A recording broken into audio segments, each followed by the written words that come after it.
We finished the doctrine of angels last night, and we are going now to continue on with the doctrine of man. Now, please understand, I do use that in the way in which that term has been understood for a few thousand years in every culture on the face of the earth.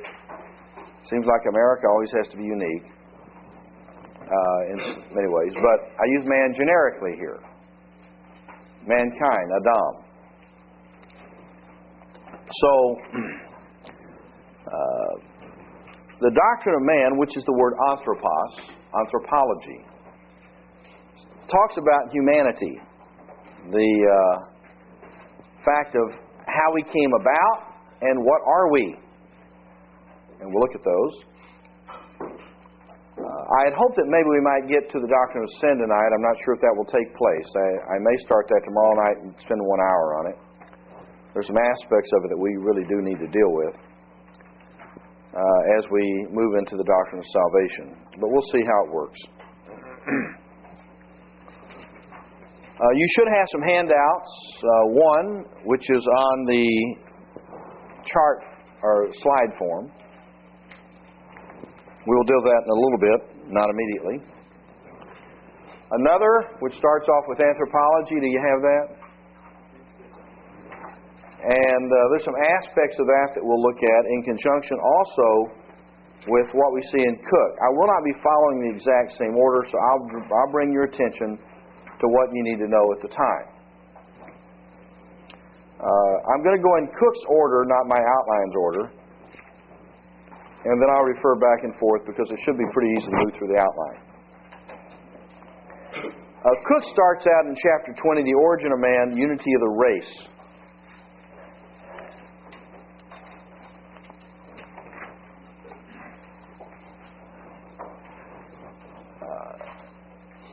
There's a big issue going on today regarding the nature of creation. Now, we will talk about the question of the solar system in some extent, very, very limited. Because my focus is the question of what was sometimes called the biosphere. Not the universe as large, but the whole question of where we are, where we live. And we'll talk about the issue of the origin of life and humanity as it relates to these questions. If you'll notice, Cook, just to give you this before I go into my separate presentation that I prepared, talks about the time of origin, the method of origin, and of course he divides in that, and the whole discussion of evolution and the biblical account. I will go into all these things. Some about the unity, page 254 and following, will say a few things about that, the unity of the race, before I move into my outline some.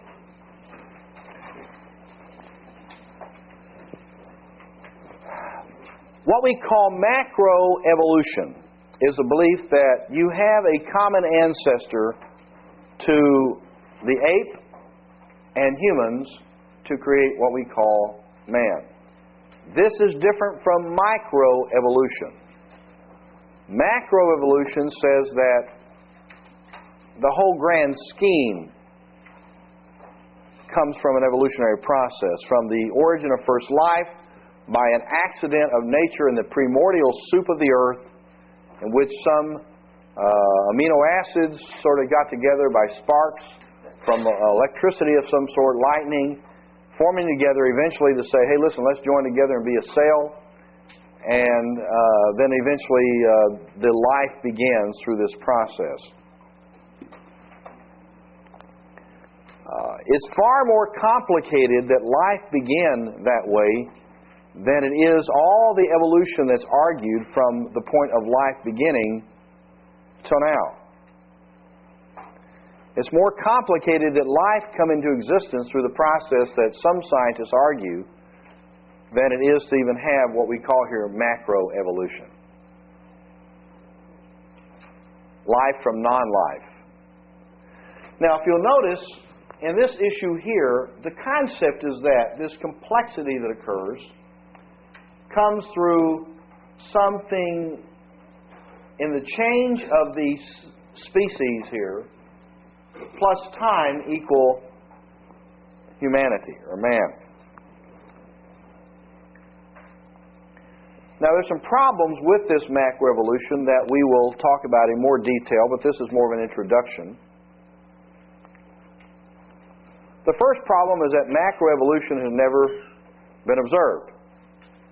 I'll talk to you about what that means in science in a few minutes. But the law of biogenesis, Mendel's law of genetics, acquired characteristics, natural selection, mutations, design, languages, all these things that are discussed have never been observed. And so scientists are operating from guesswork, as they call it, fact. Now, I realize that modern education is not very good. I realize that in the schools people are not taught very well how to think. I mean, there's just too many other subjects to cover, you know. How to change your views that you were taught by your parents. It just takes too much time to add in things like math and science. But nonetheless, it used to be that people were trained in logic and rhetoric. The capacity to reason from one point to the next, and the capacity to debate and argue a position, and no contrary positions.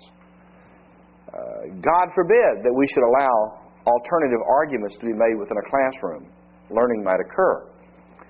And so, what we encounter is an indoctrination specifically in the law of evolution as it's being taught by individuals. I do not use that law in the sense of a proven law of nature. I'm using it in the sense of a dogma.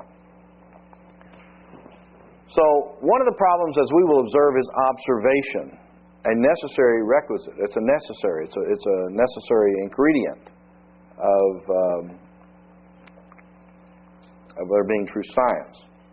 Another thing is that macroevolution is illogical. There are similarities implied. The similarities imply a common ancestor is an argument. Functions of human organs. No forms of animal life with 2, 3, 4, even 20 cells. Fossil record of evolutionary tree has no trunk. Fossil record of primitive man overstated. The point of it is, many of the things that have been adduced or have been argued for what we think of as evolution simply have never been argued successfully. The point of it is, there are many other reasons why. For example, you see the tree of life, which we will see in a few minutes. The argument of modern taxonomy and the biology is that if you see similarities between organisms, that those similarities imply relationship. Some kind of design that has come through nature, that they come from one another. In other words, they believe evolution is a vertical kind of activity. I'm willing to grant horizontal. I'm not willing to grant vertical. And so, because an ape has 2 arms and 2 legs, or because a lizard has 2 arms and 2 legs, or because something else, supposedly that means that there is some sense of physiological dependence between them. Of course, when you move from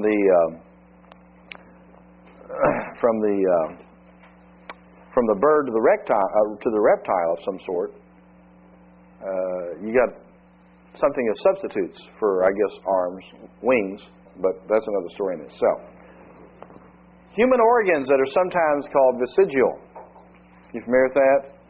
At one time, there have been hundreds, I believe, of vestigial organs that people said, they used to not have any function. For example, pituitary glands, once were viewed as vestigial, no function. Now we realize they may be, or that they are, very, very important. Tonsils are viewed as having no function, yet now we realize that there is a function. And the appendix was viewed as not having a function, yet there is a function. A lot of the things that have been argued in the past as being examples of earlier evolutionary activity in which these things become unimportant in the development have now been found to be still of significance. The point of it is, a lot of these things we'll look at. I'll move on. Macroevolution is also denied by complexity. Issues relating to the proteins, oxidations, ozone layer, no testable procedure, thinking, chance in DNA, amino acids, sexual reproduction, all these things demonstrate considerable complexity that I'll show you later in two areas, one called irreducible complexity, the other is called specified complexity, that are being argued in the intelligent design circles today, which really put the lie to the whole concept that what you can observe around you, which supposedly is evolutionary, could actually have ever occurred. And we'll talk all about that in a few minutes. I'm just introducing some things. If I had adequate time, and had also brought it with me, have a couple of films that I've shown people. One is called The Mystery of Life. Put out by the Discovery Institute, and I think also in Focus on the Family, which is quite extraordinary. It's a very, very good film. Dealing some with the arguments of William Dembski, his book on intelligent design, or Michael Behe, his book on Darwin's Black Box. Are you familiar with any of these names? These are individuals who have done a lot of work in this area. I've been privileged to be on speaking engagements with each one of these guys. And so these are sharp people. And they have really caused a stir within the scientific community because they bring to bear the revealing of the underlying assumptions that haven't been proved yet. And so many of these things, thinking, the whole concept of people that say, for example, nothing can be considered a truth or a fact which is not empirically verifiable. Science deals only with that which is empirical. If you can't deal with it with your senses, it's not real, which means that thinking isn't real, because thinking is not empirically verifiable. You can't see a thought. Matter of fact, beauty is not verifiable. You can describe how something looks, but beauty is a value judgment. Whether you do good or bad is the same problem. In other words, are the acts of Adolf Hitler or the acts of Mother Teresa equal acts? You can't decide that through empiricism. Whether Jack the Ripper was a hero and the people who rescued people during the war is a value judgment that can't be decided empirically. There's lots of things that we function under that are not empirical in nature. And thus theology, which they always want to say, well, theology is just a belief. You believe things against evidence. No. You believe things in view of evidence in theology. I don't just believe things. I believe because there's reasons to believe. We'll not get into all these other areas now. In order to deal with this, I think it's important to run you through some issues that you may not have thought about. One is the nature of science. One is to find science as organized common sense. Scientists make many common sense assumptions. Now, I could have given you some other definitions, which I actually have in another set. I took some out of here because this thing's so long. But one area of science, for example, the Oxford Dictionary, deals specifically with science as it deals with demonstrating and observing facts. Whereas another definition I had with Einstein, that he quotes science, deals with the issue of science as something that relates to how one organizes, classifies, and develops a paradigm of the world. But all scientists make some assumptions. And it's important to recognize that scientists do. What is terrible is what I was saying before, in that some scientists who, because they've never had a moment of philosophy, they've taken courses on how to dig into the earth or maybe how to pour a chemical into something else, but they've never learned how to think. Not in the sense of higher forms of thinking. They don't know how to work under logical and philosophical frameworks. Unfortunately, many of us are the same way. If I had my druthers, to use a common English word, druthers, is that English? I guess I learned it all my life. If I had my choice, I would require every student in the seminary to take a basic course in logic. Because I do not think that we are well versed in this discipline. And we do think on a regular basis, just like, I think when I drive a car. And I can sometimes be driving a car and realize that I've passed about 30 miles and what happened to it all. We go on autopilot. That's called thinking, though. That's not what I'm talking about. I'm talking about deliberation, reflection, meditation, ways in which we try to piece together ideas and make sense of them all. Lots of people never move to that level. They emote and just simply go on autopilot their whole life. I don't think that's going to be well looked at as a judgment. Science and common sense assumptions, it assumes the existence of other people. Now you may say, what is that? There is an issue here.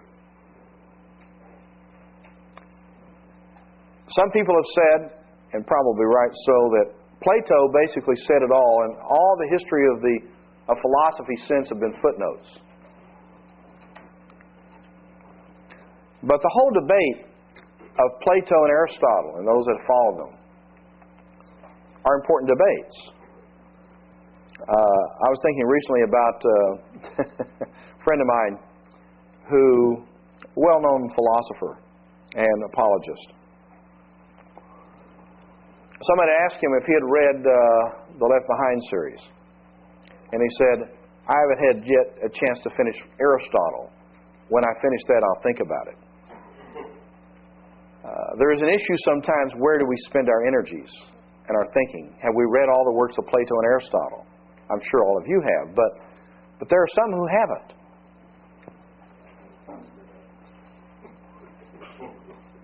I'm sorry, what, sir? Somebody said something? Just finished Aristotle.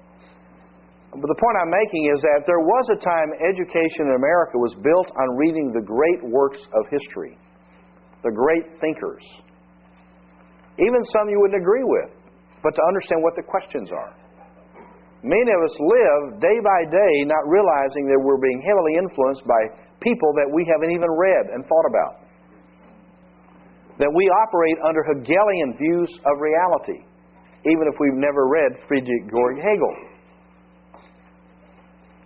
Some of which are wrong. And such like. So,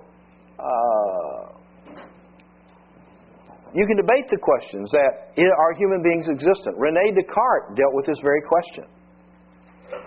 The famous adage, cogito ergo sum. I think, therefore I am. But we've heard that, some of us at least, not even realizing sometimes what is Descartes arguing there with that little statement. He's dealing with an assumption. What can be known? Are you merely projections of my mind, like a camera that is like a movie camera projecting onto the screen?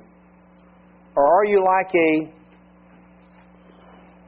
digital camera that records what's out there and puts it on a disc or something? In other words, are you a projection or are you actually a reflection? And that becomes an issue. The whole question, remember, if a tree falls in a forest and no one is there, is there a sound? Or is it necessary that someone be there for there to be a sound to be heard? Problem is, who's observed that? Even if you left some kind of camcorder there to hear it, or put a tape player, that doesn't solve the problem either. There are issues there. And you may say, that's stupid. Well, maybe so, in your mind. But these are questions that we assume automatically. Are they correct? Scientists oftentimes make judgments without even dealing with the issues. Science assumes that space is 3 dimensions. Hear that? Assumes. Our eyes record only 2 dimensions. So if science deals with the senses, empiricism, what you can taste, what you can see, what you can hear, what you can feel, and what you can... What have I missed? There's 5. See. Did I say see? What you can see. So you have 5 senses. Science says, well, anything that cannot be tested by 5 senses or verified by 5 senses isn't real. Of course, they say that to exclude God, supernatural, the spirit world, and so forth. But then, again, the issue is, you don't see with your senses 3 dimensions. You see 2.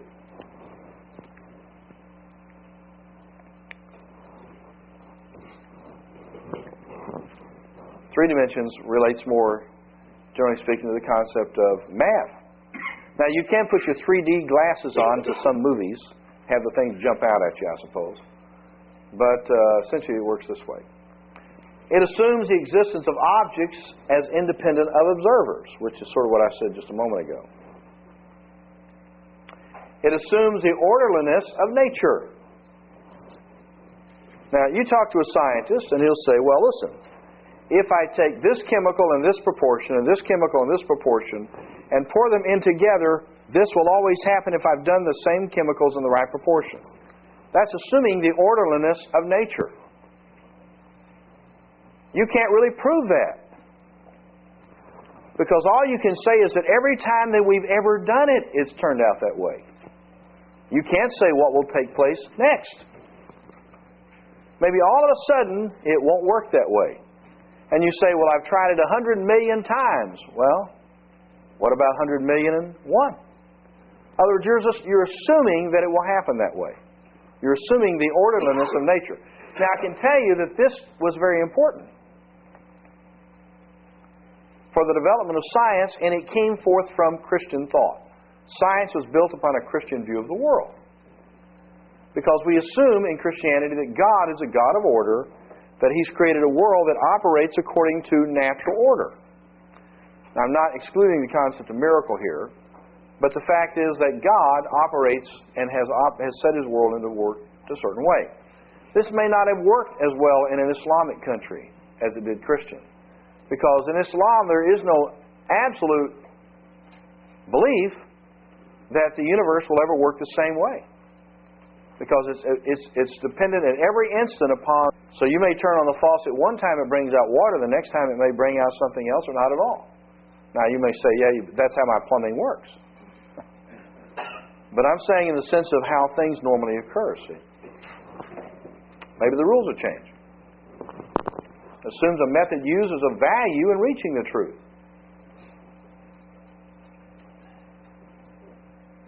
The method might be different next time. The history of science is a move away from common sense theories, and yet we find that these assumptions go, nonetheless, into the scientific procedure. We all, for example, use phenomenal language. Some people look at the Scriptures and say, here, look how dumb the Scripture our writers are. I mean, they're talking about the rising of the sun. Now, we're smarter today. Yeah, listen to your local weatherman, who's dumb, apparently. They even put it up on the board. Sunrise, sunset. Don't they know that the sun doesn't rise and set? It's the rotation of the earth. And the seasons change by the revolution of the earth around the sun. Are these guys that ignorant? No, they recognize phenomenal language, as does the Bible. They just assume biblical authors are dumb.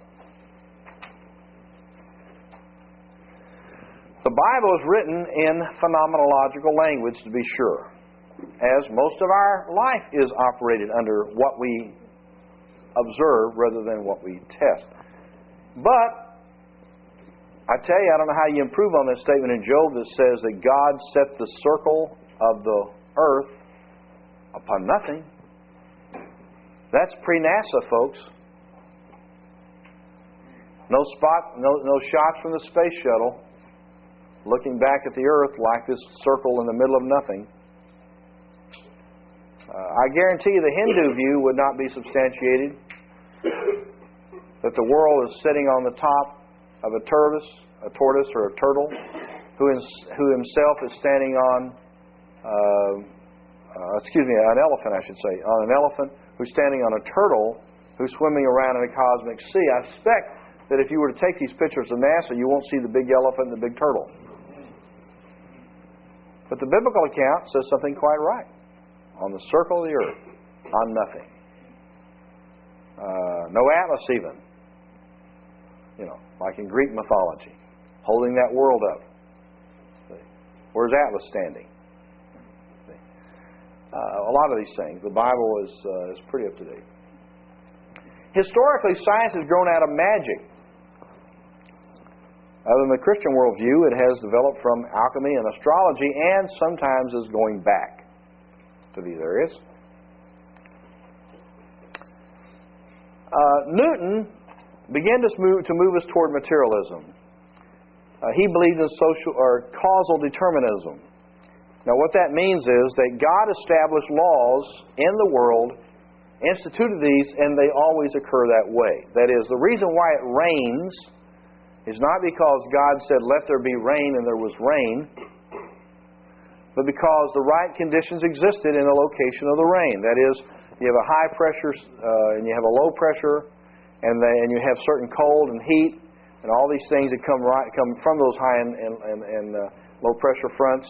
And these things create rain, either rain or snow or sleet or hail or something of the sort. Causal determinism. There's a cause that is determined by pre-existent setup that's built into the fabric of the world. Cause and effect. Now that's not so bad really if we understand that God is in control even of the cause and effect there. But what happened is that now we begin to move God out of the picture. That is, if in fact the world as we know it came into existence from God, but nonetheless now is no longer preserved by God, God is not a needed entity. If He's just standing around looking at what's going on, who needs Him? And so that's where some people are. Now you have scientists moving to indeterminism on the subatomic level, although even that is being challenged now. They're in flux.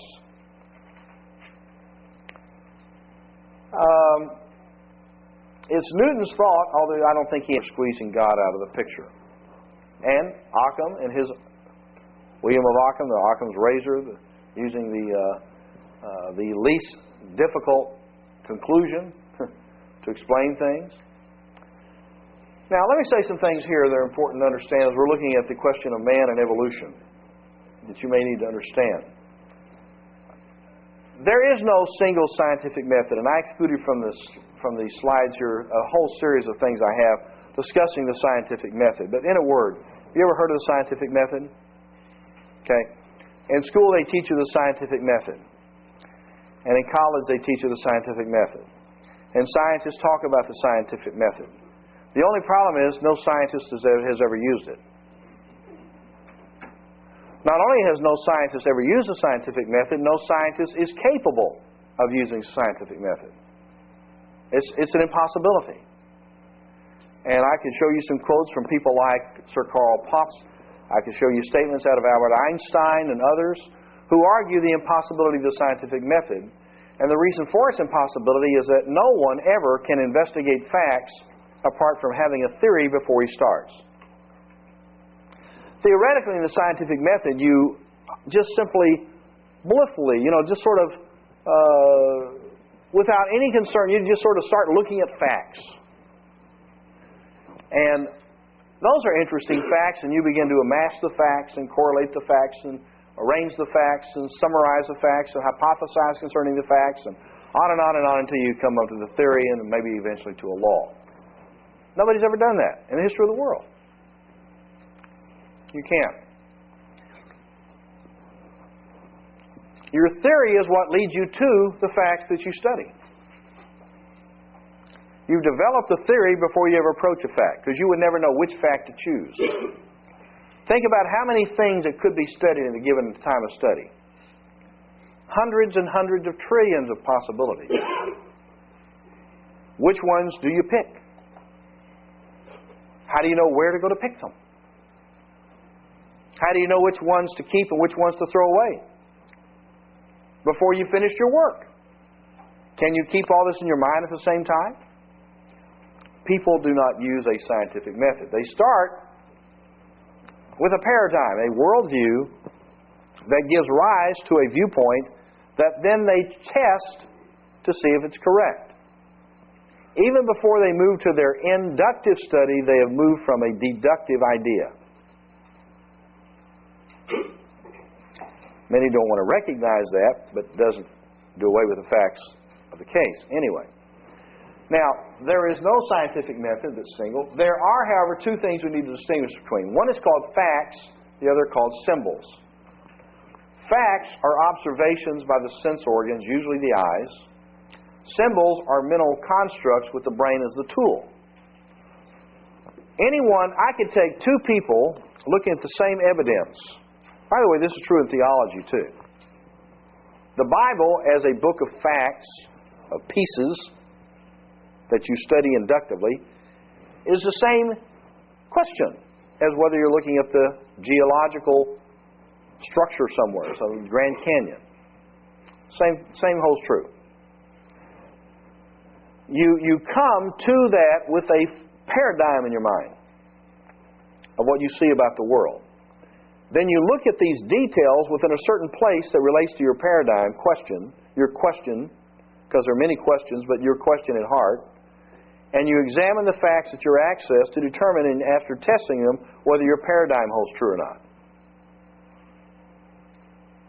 You may have to adjust.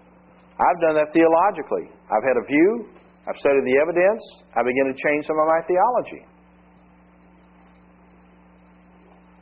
Either refining it, getting a better perspective, or abandoning it. But I started with the paradigm before I ever approached the text. And you do too. Symbols then are different from facts. I'm going to pass over some of these.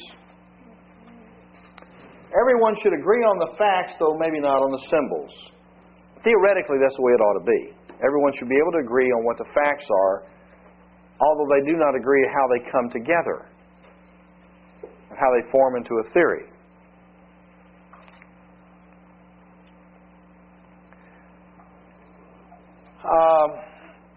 I'm going to pass over some of these things here, but I think this is sort of interesting. There is a misconception in science, this is true in this whole evolutionary debate, that science is always moving forward. But you have here a famous Greek, his name was Aristotratus. He figured out that the Earth's circumference was within 25 miles. He figured the Earth's circumference within He finished he came to the Earth's circumference within 70 miles of its actual circumference, which is 25,000 miles. Get this now, he did not get on a boat in Greece, take off and go around the world with a big tape measure. And yet he figured the circumference of the Earth by mathematics within 70 miles of its actual circumference. And yet after this time, many people abandoned the understanding of the circumference of the Earth, believing the Earth was something other than a round sphere, which was believed in Israel, but later was rejected in medieval Europe. It's important to make observations. You use the sense organs, you use instruments, you use measurement, and so forth. You use mental manipulation of data. This is true in all areas, including theology. Another thing you should recognize, you're dealing with a high degree of probability or tendency, not absolute. Now here, let me explain this. Every effect has a cause. We'll say in a few moments on this question. Not every thing has a cause, but every effect has a cause. We're in a world of cause and effect. But even with that, we only deal with a high degree of probability. We're going to look at the question of teleology. to demonstrate the fact that there is purpose in the universe, there is design in the universe, which gives rise to a non-general theory of evolution. Now, there's other things I could talk about, but I'm going to skip on. Now, let's look first of all at the philosophical, religious nature of evolution. There is a myth that science is the objective holder of truth. One scientist says the progress of knowledge rigidly requires that no non-physical postulate, in other words, only the lore story of the world. Years ago, Francis Schaeffer, if you remember that name at all? Years ago, Francis Schaeffer developed an idea he called the upper and the lower story of knowledge. Scientists who are evolutionists oftentimes say that only one kind of knowledge is possible, that is in the lower story. That's where you have supposedly history and facts and scientific method and all these things. Whereas things in the upper story are not knowable and not provable, and thus you can't say that they are genuine or true. Those things like religion and faith and philosophy. The people who make these statements do so while they are actually trying to state things in religious and philosophical terms. But they don't even know the difference. They're involved in what is sometimes called a bait-and-switch approach. They use the same word in different ways in the same sentence without telling you they mean something different by them. Evolution. I'm an evolutionist. If by that you mean that there have been changes among the various species on the planet. Big dogs, little dogs, brown dogs, red dogs, mean dogs, good dogs. All sorts of dogs, all sorts of humans, all sorts of varieties. But there are probably 1,000, I don't know how many, but there's lots of them, hundreds and hundreds of species of bees. But as far as I'm concerned, a bee is a bee is a bee is a bee. The little variations are not significant to the nature of being a bee. But you won't find any bees turning into flies. See? Or into birds. Just don't happen. Never been observed. I suspect never will be. And so, yet there's a view that somehow that they're not making assumptions, they're not dealing with philosophy. They may not be dealing with it well, but they are dealing with it. They may not be logical because they have logical fallacies of their argument, but they're trying to be logical. They're trying to function that way because you can't function without that. The thing is, there are other things than physical expectations. If a watchmaker is carefully excluded at the beginning, we need not be surprised if no watchmaker appears at the end. Remember the story of William Paley, the person who made the first arguments on design. Paley said if you're going along a seashore and you see a watch, and of course there'll be those kind of watches, not wristwatches, but a watch, you open the thing up and you see it's going tick, tick, tick, tick, and the little thing's going around. Nothing digital, but going around. You really do believe that probably was not a result of the sea washing grains and things, and finally creating this watch and throwing it up on the shore. You assume there's an actual watchmaker. People would look at you askance. They'd think you're really dumb. If you said, look at what Time and Chance produced. And yet,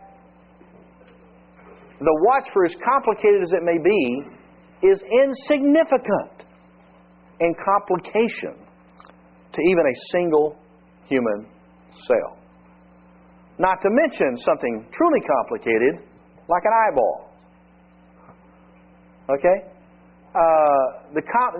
With something so that really could be explained far better, it's considered surely not to be an accident. And yet something is even far more complicated, many times more complicated. But then again, if you say there is no designer as a postulate to begin with, then you shouldn't be surprised if a person comes to that conclusion at the end. There's a lot of circular reasoning in modern science. For example, here's the theory of origins, natural selection. What survives? The fittest. What is the fittest? Or what survives? That's called tautology. That's called a circular reasoning. Here's another. This is done on the regular. I'm not joking with this. It's a regular thing. How do you determine the age of rocks? You see what fossils are in the rocks. Well, how do you determine the age of the fossils? Well, you see what the age of the rocks are. Circular reasoning. Done all the time. Evolution does not qualify as a theory because you don't have the ability to observe it. Now, I know you'll say, well, listen, yes, we do observe evolution because we get in a laboratory and we take these little flies that have lifespans of maybe a day or two at a shot. We do experiments on them, change them genetically, and they turn some big wings, some small wings, some red wings, some blue wings, or whatever, some big bodies, some little bodies, some variations here and variations there. See, evolution is occurring. Well, first of all, they're being manipulated by an intelligent designer. Two, after you've done it for thousands of generations, they're still what they are. A fly. They'll never change. As many times as they've done, and hey, I'm not talking about this thing having been done just a few times. Scientists have done this for years, and it just keeps going on and on and on and on and on. In a controlled scientific experiment with a designer and techniques and procedures, not accidents. They didn't throw a fly into a room and say, we're going to come back and check in about 10 years and see if you're something else. So they'll be dead when they get back to begin with. If they come back 3 days later, they'll probably be dead. But they can't find any of this. They don't observe it. Also, evolution must be falsified, and it must have an ability to predict. Dobzhansky, while seeking to affirm the factuality of evolution, actually admitted, famous evolutionist, that it did not meet the criteria of a scientific theory when he said, quote, the occurrence of the evolution of life in the history of the earth is established about as well as events not witnessed by human observers can be. One of the requirements of modern science, of any science, is observation. So how can you claim it's scientific if you can't observe it? Paul Ehrlich, Dr. Birch, biologist at Stanford, said, quote, our theory of evolution has become one which cannot be refuted by any possible observations. Every conceivable observation can be fitted into it. It is thus outside of empirical science, but not necessarily false. No one can think of ways in which to test it. Ideas either without basis or based on a few laboratory experiments carried out in extremely simplified systems have attained currency far beyond their validity. They have become part of an evolutionary dogma accepted by most of us as part of our training. That sounds really solid. We believe it because we've been taught it. We can't prove it, but we believe it anyway. We don't have any way to test it, observe it, but we assume it happened. That sounds really, really solid science for the classroom. Hey, you think this... You have lots of these statements, hundreds of them. Ability to observe. So what we're dealing here with is horizontal changes, not vertical changes. I can deal with horizontal. They are observable, but not vertical. David Kitt says evolution, at least in the sense that Darwin speaks of it, cannot be detected within the lifetime of a single observer. No observer, no science.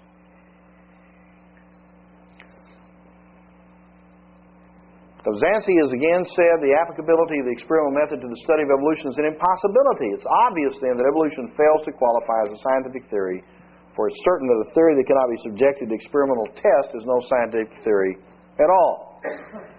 It may be a religion, but it's not theory. So it's become so elastic or plastic that it's non-falsifiable. That is, there's not any test that you can use to prove whether it's true or false. I think I have an example of something here. No, I don't. Yeah, there I do. Let me go back to it in a second. So falsifiability. This cannot be done in evolution, taking it in its broad sense. That is the general theory of evolution. The one that everybody says, don't you believe in evolution, you dummy? That one. So this cannot be done in the broad sense. And this is really all I meant when I tautologous in the first place. And that must be a misprint.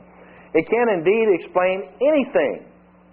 You may be ingenious or not in proposing a mechanism which looks plausible to human beings, a mechanism which are consistent with other mechanisms which you've discovered, but is still an unfalsifiable theory.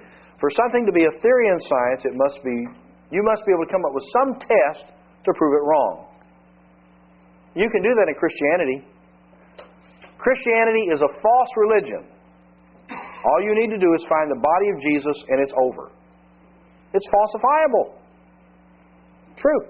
If Jesus be not raised, we are yet in our sins and we have a false religion. It's falsifiable.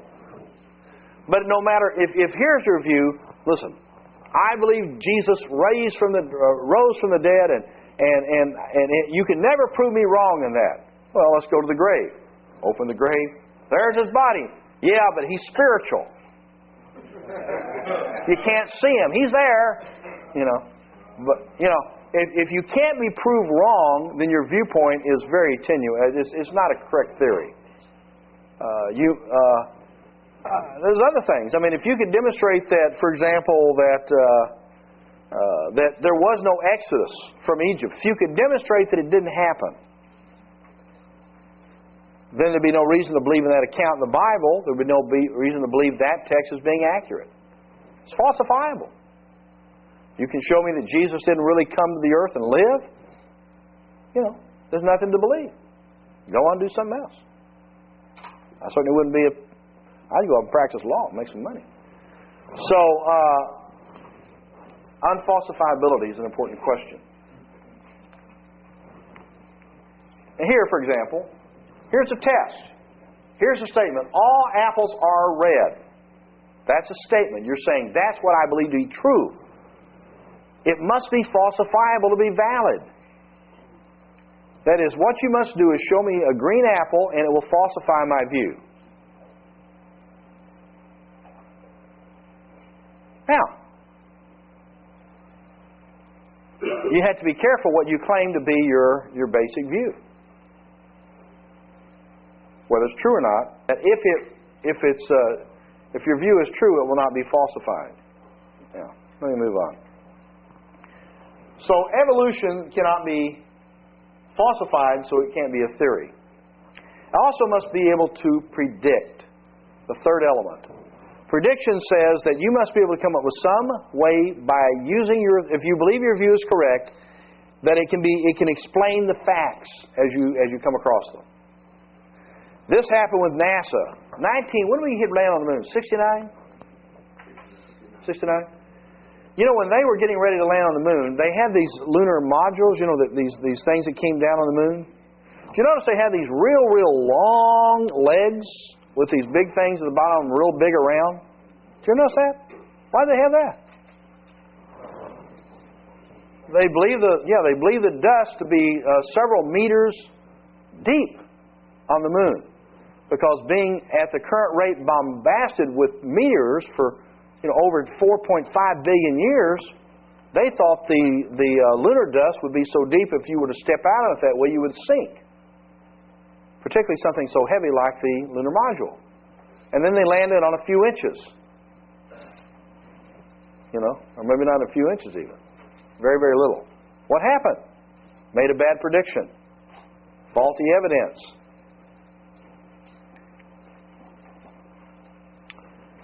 Now the issue of extrapolation into the past or into the future. The more you extrapolate into the past or the future, the more likely you are to make a mistake. You ever try this with anybody like to shoot guns or arrows or anything? I do. I like to go out and fire my weapons. Don't come to the house unannounced. I'm usually fully armed. Licensed in the states of Oklahoma.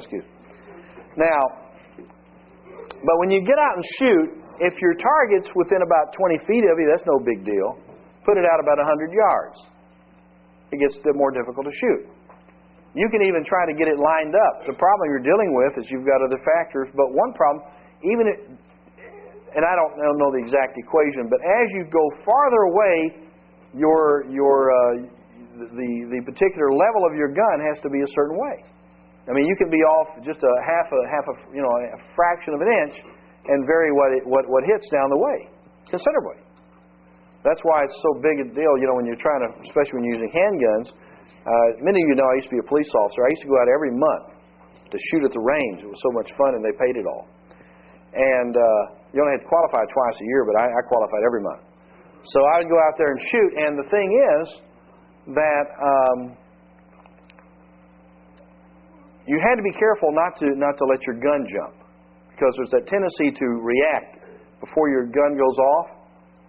You sort of flinch, and you can flinch and not got this bullseye like this you should hit, and you may be up here or off the board because you just move a little bit.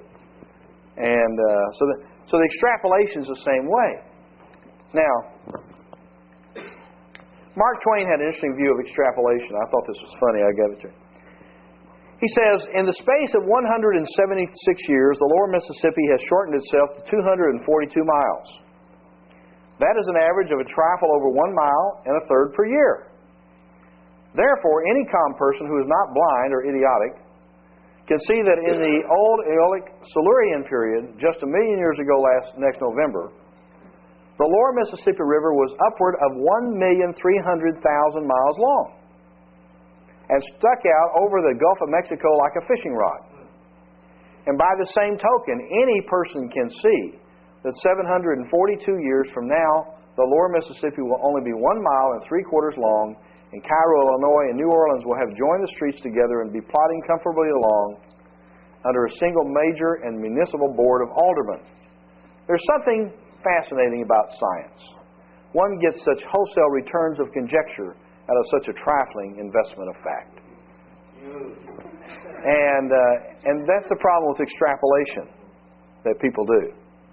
And your extrapolation may be far afield from what you originally start. Evolution is a religious belief admitted by evolutionary scientists, the connection with secular humanism, and antagonism against Christianity, the emotional appeal, and missionary zeal. For example, a man by the name of Matthews, in his preface to Darwin's Origin of Species, said, quote, I love this quote. This is out of a guy in the preface to Darwin's Origin of Species, 71 edition. Belief in the theory of evolution is thus exactly parallel to belief in special creation. Both are concepts which believers know to be true, but neither up to the present has been capable of proof. So he thinks that it is certainly, even evolution is a religious belief. So what you find is there is a war against Christianity in some of these things we're going to look at. Look at the statement by Conklin from Princeton. The concept of organic evolution is very highly prized by biologists, for many of whom it is an object of genuinely religious devotion, because they regard it as a supreme integrated principle. See, evolution is not a scientific theory, even a scientific fact. It's a world view. It's a paradigm. See? That's what he means when he says it's an integrated principle. This is probably the reason why severe methodological criticism employed in other departments of biology has not yet been brought to bear on evolutionary speculation. It's an evolutionist, by the way. I think I'll skip over that. I think it's a good statement out of Urey. All of us who study the origin of life find that the more we look into it, the more we feel that it is too complex to have evolved anywhere. We all believe as an article of faith that life evolved from dead matter on this planet. It is just its complexity is so great, it is hard for us to imagine that it did.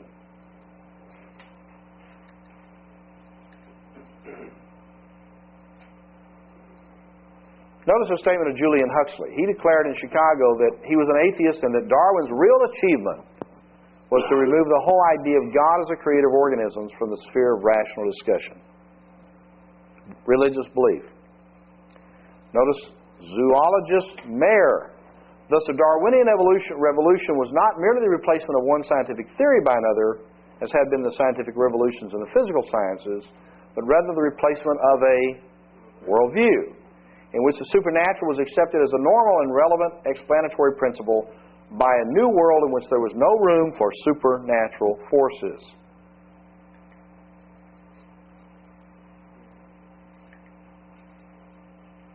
I'm going to skip over these. These are some statements out of a couple of guys. Now, here's what I get. Only two options are possible. Physicist Robert Jastrow, outside the group of scientific understanding, in other words, God cannot be tested with empirical means, or it evolved on our planet spontaneously through chemical reactions occurring in non-living matter lying on the surface of the planet. The first theory is a statement of faith in the power of a supreme being not subject to the laws of science. The second theory is also an act of faith, the act of faith consisting in assuming that the scientific view is correct without having concrete evidence to support that belief. Two options, not three or four or five. I've had people say, well, listen, you're going to present the idea of intelligent design or creation in the schools, you should need to include all the other theories. My question is, what other theories? There are only two. Now, there are variations within these theories, as I'll show you, but there's only two theories. Again, George Wald, Harvard biologist, said there are only two possibilities, either spontaneous generation or supernatural creation. There is no third option. Now, we're going to move in just a moment into the ancient religious counterparts to modern evolution. Here I'll talk about ancient cosmology, move into some of those questions. Then I'll move into issues on intelligent design and creation of the world. I'm giving you stuff. You can read Cook here. I'm giving you more than he's got, and it will supplement it. Well, let's just at least begin to look here. Philosophical religious nature of evolution. The very nature of God's being places attention at the heart of existence, which destroys the natural man's integration of himself and his society in the rhythm of the kingdom of nature. The problem of life is not that of integration in the world is much deeper. It is a problem of obedience to the will of the transcendent Creator and Lord. Let me say that I think all these questions that Christians face with secularists have very little to do with intellectual argument or facts. They have to do with whether one will ever be obedient to the Creator. That's the bottom line issue. Romans 1 is the rejection of the Creator. Remember the statement that Paul makes here. Let me just read it to you very quickly to put it in perspective for you. Romans chapter 1, when the apostle says that for the wrath of God is revealed from heaven against all ungodliness and unrighteousness of men who suppress. Notice, not don't understand. It's who suppress. It means to push down. Somebody's trying to get up a trap door and you're standing and jumping on it. Who suppress the truth in unrighteousness. Notice it relates to moral life, not intellectual life here. It's not ignorance, it's unrighteousness. Because what may be known of God is manifest in them, for God has shown it to them. For since the creation of the world, His invisible attributes are clearly seen, being understood, not understood, but understood, by the things that are made, even as eternal power and Godhead, so that they are without excuse. Continuing, because although they knew God, not that they didn't know Him, they knew God, didn't say worship God, love God, were saved, said they knew God. Notice what their response is. They did not glorify Him as God, nor were thankful, but became futile in their thoughts, and their foolish hearts were darkened. Professing themselves to be wise, they became fools, and exchanged the glory of the incorruptible God into an image made like corruptible man, birds, four-footed animals, creeping things. See that? That's the problem. It's not that they don't have knowledge, if they do not have a heart for God. They have a moral problem. They are against obedience. They're against gratitude to God. They do not want to recognize a Creator because that would carry implications pretty severe. I'm convinced that's true.